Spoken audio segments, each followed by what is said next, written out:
Davos అంటే ఒక భ్రమ. ఇక్కడ కంపెనీలతో అక్కడ పోయి ఎంఓయూలు చేసుకోవాల్సిన పనే లేదు. చంద్రబాబు నాయుడు చెప్తున్నటువంటి అంశం బాంబు బెల్చేసాడు బాబు. ఏమైంది అని అంటే దావోస్ పర్యటన ముగించుకొని అమరావతికి వచ్చినటువంటి ఏపీ సీఎం చంద్రబాబుకు ఇవాళ రాష్ట్ర సచివాలయంలో మీడియాతో మాట్లాడారు. ఈ సందర్భంగా పర్యటన అంశాలు, పెట్టుబడుల వివరాలు చంద్రబాబు వివరించారు. ఈ క్రమంలోనే ఆయన కీలక వ్యాఖ్యలు చేశారు. ఆ వెంటనే దావోస్ అంటే అందరికీ ఒక భ్రమ ఉంది, ఎన్ని ఎంఓయూలు చేశారు, ఎంత డబ్బులు వచ్చాయి, ఇది ఒక భ్రమ అంటే ఇన్ ది సెన్స్ ఇక్కడ ఉండే ఎంఓయూలు అక్కడ పోయి చేసుకోవాల్సిన పనే లేదు. Davos is place of for networking అని చంద్రబాబు నాయుడు పేర్కొన్నాడు. కరెక్టే కదా. అంటే ఈయన కూడా విజనరీ లీడర్, ఉమ్మడి రాష్ట్రానికి ముఖ్యమంత్రిగా పనిచేసినటువంటి అనుభవం ఉన్నది. కానీ ఈ విషయంలో కొన్ని విషయాలలో ఎవరు మన ముఖ్యమంత్రి గారు రేవంత్ రెడ్డి గారు ఆడ ఫడ్నవీస్ ఓ దిక్కున్నాడు, ఇటు బాబు ఉన్నాడు, అటు దిక్కు మన ముఖ్యమంత్రి గారు ఉన్నారు. సార్ నేను దయచేసి చెప్తా ఉన్నాను, చిన్నబొచ్చకండి. మాకు కూడా అరాకొరడ ఇంగ్లీష్ వస్తుంది, మేము కూడా ఫారిన్ ఇంగ్లీష్ ఏం ఫ్లూయెన్స్గా మాట్లాడము.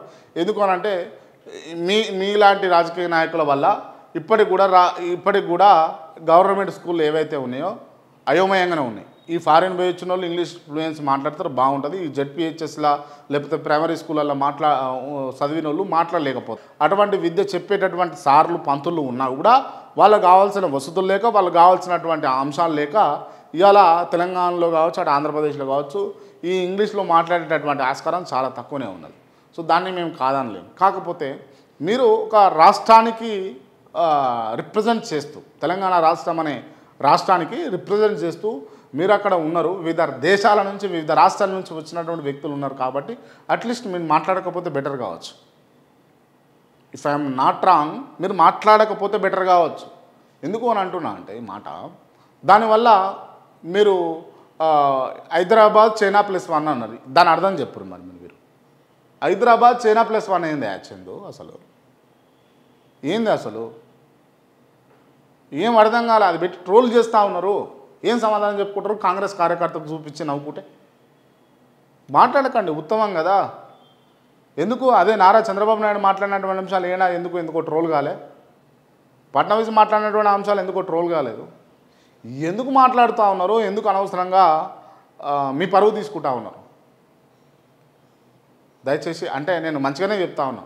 మీ తమ్ముడు, మీ అన్నో, మీ ఎవరన్నా మీ సోపద్దారులు ఉంటే, మీ సోదరులు ఉంటే ఏ విధంగా మీకు చెప్తారో నేను కూడా అదే విధంగా చెప్తా ఉన్నా. ఇప్పుడు ఎందుకు అని అంటే దానివల్ల ఏంటంటే మీకు మైనస్ అవుతూ ఉంది, ప్లస్ అవుతలేదు.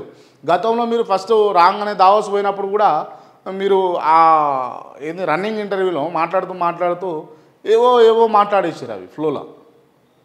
అది ఆ ఫ్లూయెన్సీని మిస్ చేస్తూ ఉంది. ఎందుకు అని అంటే రాష్ట్ర ప్రజలు కూడా, పర్టికులర్గా రాష్ట్ర ప్రజలు కూడా అంటే ఫ్లూయెన్స్గా మాట్లాడే కేటీఆర్ చూసి అంటే ఆయననే అడ్మైర్ చేసారు. ఇట్లా ఉంటాడు, ఇక ఐటీ మినిస్టర్ అంటే ఇట్లా ఉండాలి, పెట్టుబడులు తెచ్చుకోవడం అంటే ఇట్లా ఉండాలని జనాలు ఫిక్స్ అయిపోయారు. ఇప్పుడు ఆ ప్లేస్ను రిప్లేస్ చేద్దామని చెప్పేసి మీరును శ్రీధర్ బాబు గారు పోయారు. బాగుంది, పెట్టుబడులు తింటారు, దానికి ఖర్చిస్తాం. కానీ దానివల్ల ట్రోలింగ్స్ అవుతూ ఉన్నాయి, దానివల్ల పార్టీకి డ్యామేజ్ అవుతూ ఉంది, వ్యక్తిగతంగా మీరు డ్యామేజ్ అవుతూ ఉన్నారు. దయచేసి ఆలోచన చేస్తే బాగుంటుంది అన్నది నా చిన్న విన్నపం ఈ విషయంలో. రైట్. ₹1 ఈవీఎం. తెలంగాణలో 4 సంక్షేమ పథకాలు ప్రారంభించేందుకు రేవంత్ రెడ్డి సర్కార్ సిద్ధమైంది. ఇప్పటికే క్షేత్రస్థాయిలో సర్వేలు చేసి ఇందిరమ్మ ఇండ్లు, కొత్త రేషన్ కార్డులతో పాటు రైతు భరోసా, ఇందిరమ్మ ఆత్మీయ భరోసాకు సంబంధించినటువంటి అర్హుల జాబితాను పూర్తిగా సిద్ధం చేసిర్రు. గ్రామ సభలు నిర్వహించి ఆ జాబితాల్లో ఉన్నటువంటి పేర్లను కూడా ప్రకటించారు. కొన్ని గంటల్లో ఈ పథకాలు ప్రారంభిస్తున్నటువంటి నేపథ్యంలో కేంద్ర మంత్రి బండి సంజయ్ కుమార్ సంచలన వ్యాఖ్యలు చేశారు. ఇందిరమ్మ ఇండ్లు, కొత్త రేషన్ కార్డుల పంపిణీపై షాకింగ్ స్టేట్మెంట్స్ ఇచ్చారు. మొత్తానికి ఏమంటా ఉన్నాడు బండి సంజయ్ అంటే ₹1 కూడా ఇయ్యము రేషన్ కార్డులపై బండి సంజయ్ అని చెప్తా ఉన్నాడు. వీటికన్నా మీరు కేంద్ర మంత్రిగా ఉండి సపోర్ట్ చేయండి. రాష్ట్రానికి అభివృద్ధిలో పోతుందంటే పార్టీల వ్యవహారం కాదండి. ఇక్కడ ఈ పార్టీ ఉంది, కాంగ్రెస్ ఉన్నది, మేము బీజేపీ, మేము చెయ్యము అని అంటే కుదరదు. దయచేసి చూడండి.